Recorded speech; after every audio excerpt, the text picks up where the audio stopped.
नेपाली कांग्रेस भित्रको आन्तरिक विवाद साम्य हुनुको साटो दिन प्रतिदिन चर्किदै गइरहेको छ।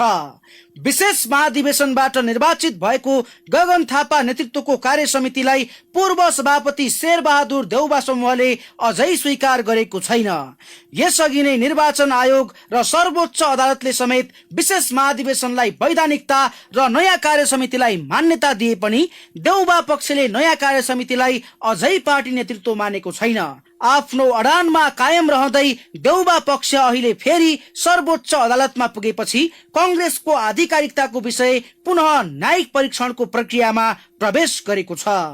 सर्वोच्चले विशेष महाधिवेशनबाट चुनेको कार्य समितिलाई आधिकारिक भनेर गरेको आदेशलाई पुनरावलोकन गर्न माग गर्दै पूर्व सभापति शेरबहादुर देउबा पक्षले वारेस मार्फत निवेदन दर्ता गराएका छन्।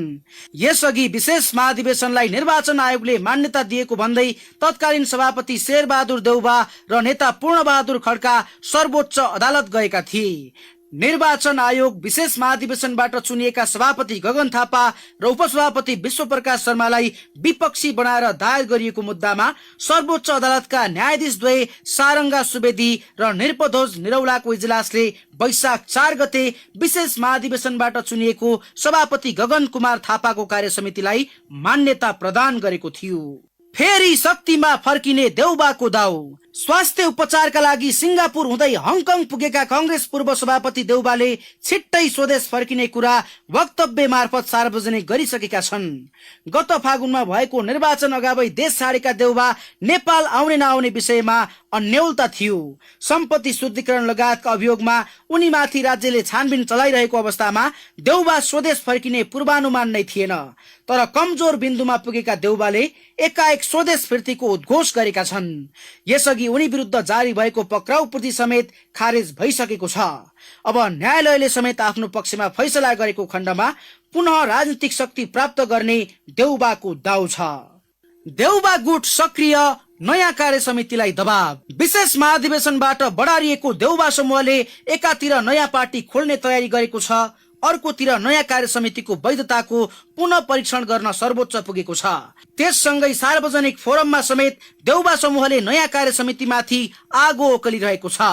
विशेष गरी गगनले पार्टी बचाउने भन्दा पनि फुटाउने नियत राखेर काम गरेको भन्दै कांग्रेसको फुटको जिम्मा नै नयाँ कार्य समितिले लिनुपर्ने उनीहरूको चेतावनी छ। पार्टीमा सबैलाई मिलाएर एक ढिक्का बनाउन प्रस्ताव गर्दा उल्टै शीर्ष नेताहरूको राजनीतिक जीवन समाप्त पार्ने नियत राखेको देउबा पक्षका नेताहरूको भनाइ छ। सम्पूर्ण 15औं महाधिवेशनको निर्वाचन प्रक्रियालाई अगाडि बढाउने अधिकार सम्पन्न संयन्त्र बनाऊ र त्यसले चाहिँ सक्रिय सदस्यता, अनुशासनका कुरा, विधान संशोधनका कुरा, निर्वाचन प्रक्रिया अगाडि बढाउने कुराहरू त्यसले टुङ्ग्याओस् भन्ने के नाजायज हो? 15औं महाधिवेशन निष्पक्ष हुनुपर्छ, सम्मानजनक सबैको सहभागिता हुनुपर्छ भने नाजायज हो। त्यो बिना त्यो नै नगरिकन एक्लै हामीले त गर्दिहाल्छौँ, आए आऊ नआए नआऊ भनेर त्यो नेपाली कांग्रेसको 15औं महाधिवेशन निष्पक्ष हुन सक्दैन। र नेपाली कांग्रेस पनि कता कता मलाई लाग्छ हुकुमी शासनको हिसाबले नेपाली कांग्रेस पनि चलिरहेको मैले महसुस गरिरहेको छु। वडा सभापतिहरूलाई बिना स्पष्टीकरण, बिना सोधपुछ अद्यावधि किन नगरेको, किन नगराएको नाउँमा वडा सभापतिहरूलाई निकालिएको छ। त्यो हामीहरू कसैलाई पनि, नेपाली कांग्रेसका कसैलाई पनि त्यो सहर्य हुन सक्दैन। देउबा पक्ष आक्रामक भइरहँदा नयाँ कार्य समिति भने शान्त छ। आरोप प्रत्यारोपले निकास नदिने भन्दै 15औं महाधिवेशनमा प्रतिस्पर्धा गर्न गगन पक्षले आह्वान गरिरहेको छ। कार्यकर्ता माझ उभिएर परीक्षा दिने जो कोही नेतृत्वमा आए पनि स्वीकार गरेर अघि बढ्नुपर्ने निष्कर्ष गगन पक्षको छ। आजको नेपाली कांग्रेस अगाडि हेर्न चाहन्छ। आज जति पनि साथीहरू आउनुभएको छ, यो भविष्यप्रतिको नेपाली कांग्रेसप्रतिको एउटा विश्वास लिएर आउनुभएको छ।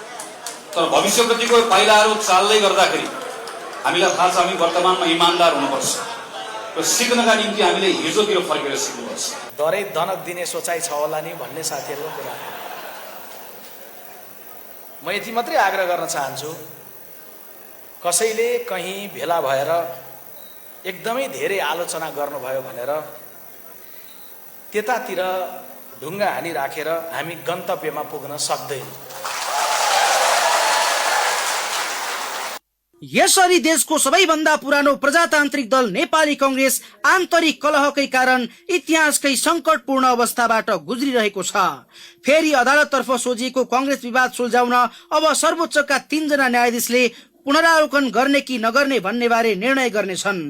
अब कांग्रेसमा गगनकै युग चल्छ कि देउबाको पुनरागमन हुन्छ, त्यसका लागि भने न्यायिक नतिजा पर्खनै पर्छ।